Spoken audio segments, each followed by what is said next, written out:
Hello again, friends. Thank you for joining me. Got something really special today, one I've been looking forward to for a long time. And for this tasting, we have Raj and Mark to thank. So thank you both for arranging to get these bottles into my hands. And these are Waterford Whiskies. I'm not going to hold up all 4 bottles here, but we'll be tasting 4 different whiskeys from Waterford today. We've got 3 of the single farm origin whiskeys, as well as this organic whiskey called Gaia that they've produced. But if you guys aren't familiar with Waterford, I would strongly advise you to go ahead and take a look at their website. They do a much better job than I could of laying out exactly what they're doing and why they're doing it and how it's different. But the thing that's most captivating to me, and I think to others, is this idea of saying, we're going to try to get to terroir, or the concept of terroir in whiskey, and we're going to do that by separately distilling all the produce of a single farm, and to really understand the impact of soil type and a lot of the stuff that I think is taken for granted in the remainder of whiskey on the resultant flavor of the whiskey. So I'm going to dive in here, and you know what, I have told you guys before, I like to sit with a single whiskey for a really long time. I typically don't do like marathon tastings or have multiple drams back to back, but I think the comparison is important here. You know, the idea of, or the proof of concept of this idea of them saying, well, you know, different farms have different flavor profiles. I think you do need to try them side by side and see if you can isolate which of those factors might be farm specific. So think about what these have in common. They're all bottled at 50% ABV. All the barley is the Irina barley type, and don't ask me what that means because I am not a farmer, but they're all fermented using Maori distiller's yeast. Again, not a chemist or a brewer, so I don't know what that means either. But these are all from different cask types, but the proportions are roughly similar. So for all of these 3 single farm origin expressions, you have about 1/3 of the casks that are what's called first fill US. And you know, just looking at the website, and by the way, if you want to check out the codes on the back of these bottles and type them into the website, you get an absolutely overwhelming amount of information about all these whiskeys, down to each individual barrel and which cooperage it came from in the U.S. So if you like to nerd out and are into all the statistics and stuff, it's fascinating to check that out, and I'll put those in the notes to this video. But you can see that they're all from first fill U.S. About 1/3 of the whiskey is matured in first fill U.S., which is typically ex-bourbon or ex-Tennessee whiskey. There's 20% virgin U.S., about 1/4 in premium French casks, and the remainder in vendu naturel, which I understand is a French naturally sweet wine. But the important part about all this is that you've got roughly similar proportions, so you wouldn't expect any differences in flavor to be necessarily driven by the emphasis of one type of cask in a proportion that way outweighs another between these 3 whiskeys. So just want to put that out there. And now that the boring part's out of the way, let's get to the fun part. So I have to pour myself just like tiny little pours of these. And so I'm going to do these in alphabetical order. So this is the Dunbell 1.1. This is grown by Ned Murphy of the Dunbell farm, and they matured this for 3 years, 8 months, and 26 days. Had 141-hour fermentation, so nice, long, almost 6-day fermentation there. Yeah, and just immediately, you know, this has so much of the, like the Rathclough that I'd previously tried, and I'd encourage you to check out that review. But there's so much of the raw material in here, which I think is partly a function of the whiskey's youth, but also, you know, intentional. I'm sure, just really getting that barley and those wonderfully grainy notes. This one I think has more than, you know, whereas I'm thinking back to the Rathclough, and it had a bit more of the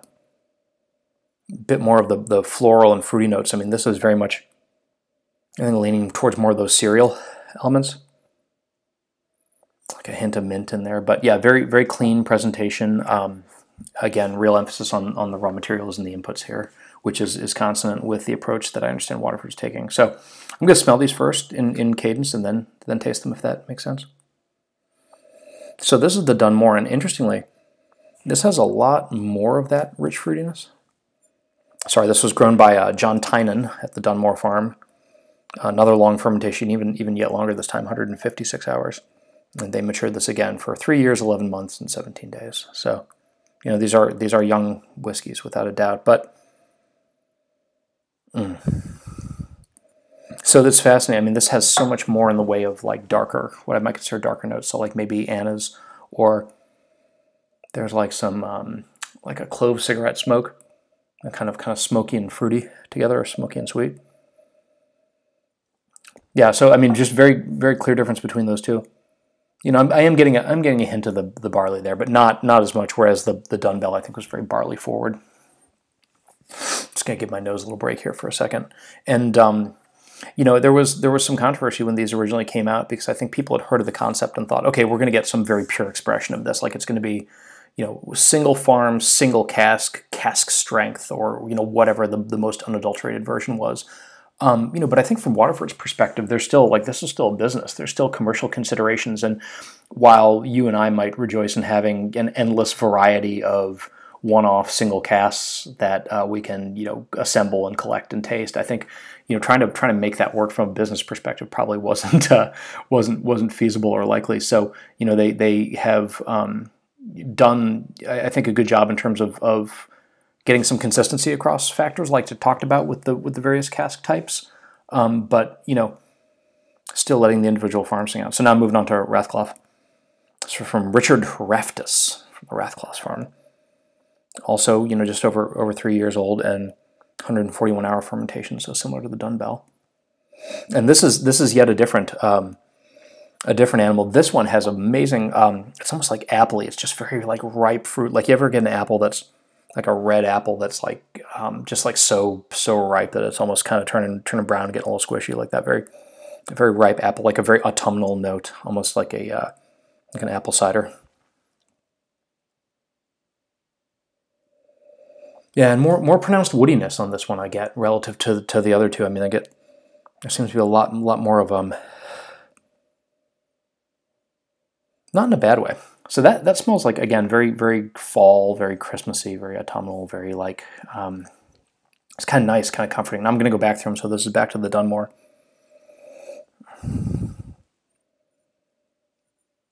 Yeah, and that's less forceful, I think, than I had initially sensed. And then I'm going to go back to the Dunbell before I... Yeah, and again, so the Dunbell by far is the most grain forward of these three. The Rathcloth is very much, you know, there's a lot of tertiary nuance and flavor development there. And then the Dunmore sits kind of in between. So let's give these a little sip and see what we think. I'm just going to be very careful. As I said, I poured a very small measure of these. I'm only intended to have a very little bit here because the palate gets deadened very quickly if you're not careful.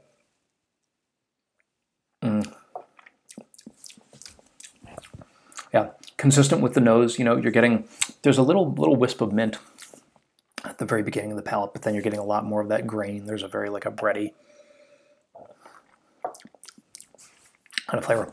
And then this really perks up in the middle of the mouth. There's like this great bloom of it's not quite floral, but it's you know, you're getting some of those lighter flavors in there.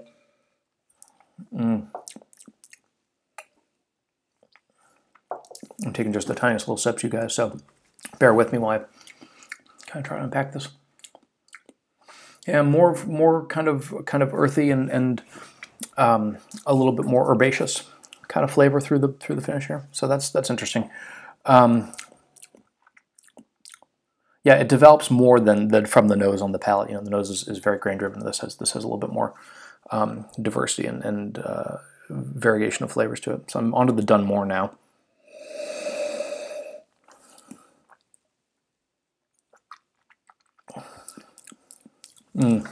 This is way more full-bodied. I mean, it's you've got almost nothing on the front of the mouth, and then all of a sudden there's this real.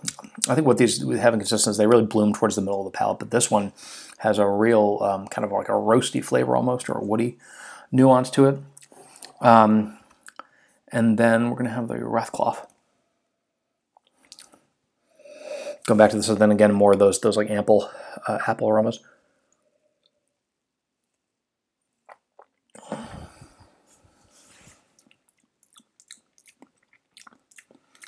So funny enough, this is an interesting paradox. So it's the most kind of, like I said, I keep abusing this term, but earthy, just this really woodsy and kind of like sous-bois to go back to wine terminology. But I think it's the most elegant of the three on the palate. It's really crisp, really clean. This doesn't have that plump bloom in the middle of the mouth. It's really really a lot leaner, a lot more lithe.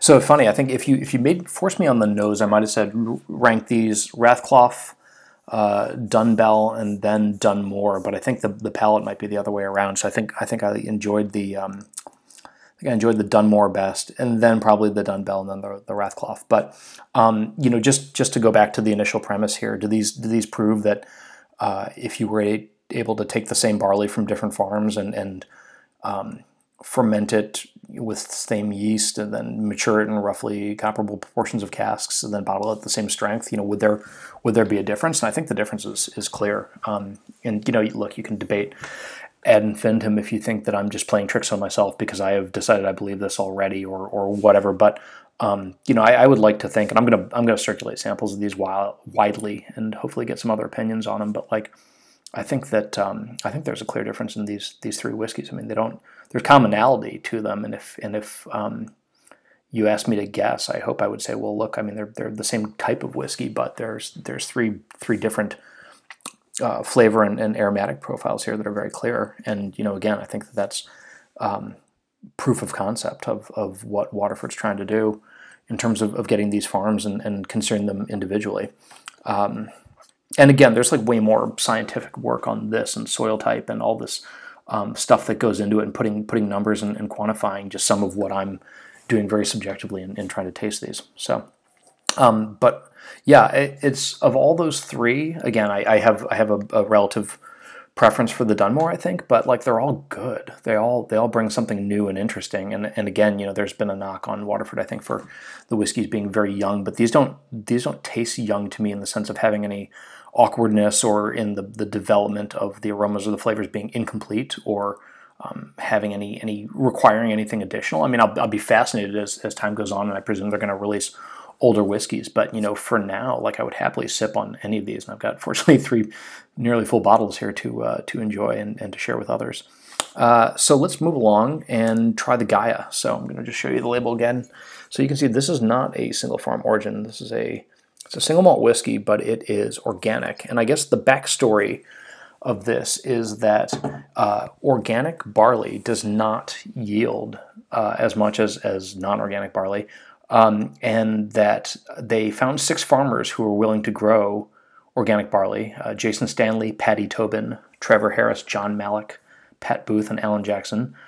And they were able to get them to grow organic barley from malting, but the yield was so low they actually had to combine, in order to produce a whiskey in any kind of reasonable quantity, they had to combine the crops prior to distilling them. So this is, again, just 3 years, 9 months, and 20 days.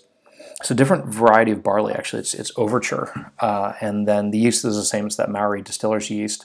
136-hour fermentation. And the cask proportion on this is a little bit different to the other 3 that we tried. So this is 42% first fill US, 17% virgin US, and then 23% premium French, and 18% vendu naturel. So, gonna just give this a sniff.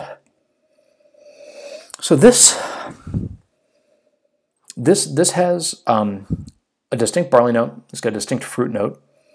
It's like a citrus, like a ripe lemon, or again, maybe a ripe pear or a ripe apple. Something sitting in there. And it's got some spicy accents, but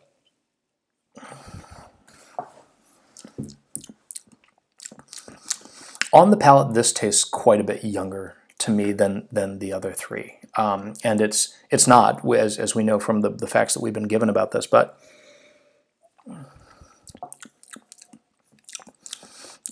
there's not the intensity of flavor. It tastes thinner in sort of textural profile to me, and yeah, maybe it's the emphasis on the barley on the nose, but it tastes a lot more young. Like I said, it tastes raw to me a little bit, or smells raw to me. There's some nuance to it, but mostly it's just that very young barley note, and then a very like a very fresh, very raw wood, like a freshly planed wood here. Yeah, I mean it's interesting. again, in the way that I don't think that the other three had anything missing in terms of like, okay, well, these need to be in the cask for a lot longer in order to get rid of this awkwardness or enable to unlock additional aromas or flavors. Like this tastes not as completely developed to me. I mean, it's not bad. There's no off notes, but it's worth noting, it shares something in common with the others, which is that there's an emphasis on the raw materials. There is showing through in the form of very distinct barley aromas and flavors. It's got its own personality. I mean, you wouldn't mistake this for any of the other three or any of the other three from one another or this. I mean, these are all individual whiskeys, and there's nothing worse than when you get multiple bottles from somebody of this and that, and they all taste pretty much the same. And this is not the difference here is not illusory, I should say. I'm very convinced. By finally getting a chance to try these one by one. Back to the Dunbell. Just giving these another little sniff to kind of see. Yeah, Dunmore. Dunmore is actually improving on the nose quite a bit. It's got like a cinnamon candy kind of flavor. Really nice note there. And then the Rathcloth has retreated a little bit, but yeah, again, sous-bois, woody, darkness, earthy, like an old fallen tree in the woods, something like that is the mental image that's evoking. So I'm not going to force rank or score these. I mean, these all in my neck of the woods range. I think they're in the $80 to $90 a bottle range, and I would certainly revisit any of the single farm origin if I was paying out of my own pocket. Again, these were given to me by Waterford, so thank you guys again very much for that. But if I was paying out of my own pocket, I would certainly pick up another of the single farm origin whiskeys again, and indeed more than one. And just it's a fun experiment if you guys were going to get some friends together, either in person or virtually, and say try these against each other. That'd be a fun evening. That'd be a fun tasting. But for now, I think I'm gonna. I'll tell you my favorite. I think it's the Dunmore. I really do, particularly now that the nose has filled out a bit. Getting just more variety, more diversity of aromas there.